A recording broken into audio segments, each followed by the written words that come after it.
پیسے کی فکر یہ ایک ایسا بوجھ ہے جو ہمارے فیصلوں، ہمارے خوابوں اور یہاں تک کہ ہمارے رشتوں پر بھی اثر ڈالتا ہے۔ لیکن کیا ہو اگر اس فکر سے آزادی کا کوئی راستہ ہو؟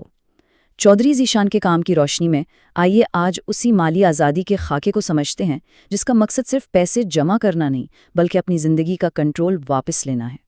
تو یہ مالی آزادی آخر ہے کیا؟ اکثر جب ہم یہ لفظ سنتے ہیں تو ذہن میں مہنگی گاڑیاں، بڑے بڑے گھر اور لگژری چھٹیوں کی تصویریں آتی ہیں۔ لیکن کیا یہ واقعی صرف امیر ہونے کا دوسرا نام ہے یا اس کا مطلب کچھ زیادہ گہرا ہے؟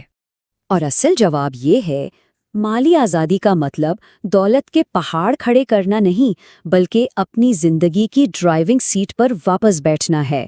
یہ اس طاقت کا نام ہے کہ صبح اٹھ کے یہ فیصلہ کیا جا سکے کہ اپنا دن کیسے گزارنا ہے، اس خوف کے بغیر کہ مہینے کے آخر میں بل کیسے ادا ہوں گے۔ یہی ہے اصل آزادی۔ اور سب سے اچھی بات پتہ ہے کیا ہے؟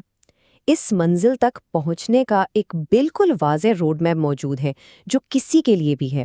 اس سے کوئی فرق نہیں پڑتا کہ آج کوئی کہاں کھڑا ہے، کیونکہ دیکھیے اس پورے سفر کا ایک ہی مقصد ہے، پیسے کو باس کی کرسی سے ہٹا کر ایک ٹول، ایک آلے کی جگہ پر لانا، اسے ایک ایسی طاقت بنانا جو ہمارے لیے کام کرے، نہ کہ ایک ایسی فکر جو ہمیں کنٹرول کرے۔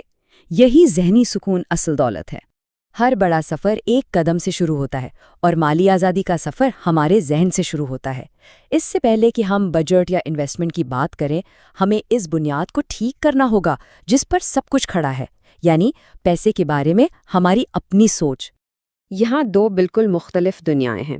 ایک طرف ہے قلت کی ذہنیت، جہاں لگتا ہے کہ پیسہ محدود ہے، اسے کمانا تقریباً ناممکن ہے اور ہم حالات کے رحم و کرم پر ہے۔ یہ سوچ انسان کو ہمیشہ خوف میں رکھتی ہے۔ دوسری طرف ہے کثرت کی ذہنیت، جو پیسے کو ایک موقع، ایک ٹول سمجھتی ہے۔ یہ سوچ ذمہ داری قبول کرتی ہے اور یقین رکھتی ہے کہ مواقع ہر جگہ موجود ہیں۔ ہماری مالی کہانی کا انحصار اس بات پر ہے کہ ان میں سے کس دنیا میں رہنے کا انتخاب کیا جاتا ہے۔ تو جب ذہنیت درست ہو جائے تو پھر آتا ہے عملی اقدامات کا وقت۔ یہ ہمارے مالی قلعے کی دفاعی دیواریں ہیں، بجٹ بنانا، بچت کرنا اور سب سے اہم، قرض کی زنجیروں سے خود کو آزاد کروانا۔ اکثر لوگ بجٹ کا نام سنتے ہی گھبرا جاتے ہیں، انہیں لگتا ہے یہ کوئی پابندی ہے، لیکن حقیقت بالکل الٹ ہے۔ بجٹ پابندی نہیں بلکہ آزادی کی طرف پہلا قدم ہے۔ یہ سمجھے کہ بجٹ آپ کے پیسوں کے لیے ایک جی پی ایس ہے جو اسے بتاتا ہے کہ کہاں جانا ہے تاکہ وہ آپ کو اپنی منزل تک پہنچا سکے۔ اور شروعات کے لیے 50-30-20 کا اصول ایک بہترین جی پی ایس ہو سکتا ہے۔ اپنی آمدنی کا آدھا حصہ یعنی 50% اپنی بنیادی ضروریات کے لیے رکھیں، 30% اپنی خواہشات پر خرچ کریں اور سب سے اہم 20% مستقبل کے لیے بچائیں اور سرمایہ کاری کریں۔ یہ سادہ سا اصول مالی جہاز کو صحیح سمت میں رکھتا ہے۔ لیکن بچت کا مطلب صرف پیسہ ایک جگہ اکٹھا کرنا نہیں ہے۔ ہر بچائے گئے روپے کا کوئی نہ کوئی مقصد ہونا چاہیے، چاہے وہ کسی ایمرجنسی کے لیے ایک سیفٹی نیٹ ہو، کسی چھٹی کا خواب ہو یا پھر طویل مدتی دولت کی بنیاد رکھنا ہو۔ جب بچت کا کوئی مقصد ہوتا ہے نا تو اسے کرنا کہیں زیادہ آسان ہو جاتا ہے۔ اچھا، اب آتے ہیں اس سب سے بڑے بوجھ کی طرف جو آزادی کی راہ میں رکاوٹ بنتا ہے، قرض۔ اس سے نکلنے کا راستہ بالکل سیدھا ہے۔ اپنے تمام قرضوں کی ایک لسٹ بنائیں، پھر سب سے مہنگے یعنی سب سے زیادہ سود والے قرض پر اپنی پوری طاقت سے حملہ کریں اور نئے غیر ضروری قرض لینے سے ہر حال میں بچیں۔ یاد رکھیں، ہر ادا کی گئی قسط آزادی کی طرف ایک قدم ہے۔ جیسا کہ چودھری ذیشان کہتے ہیں، آزادی تب شروع ہوتی ہے جب آپ کی آمدنی قرض دہندگان سے وعدہ شدہ نہ رہے۔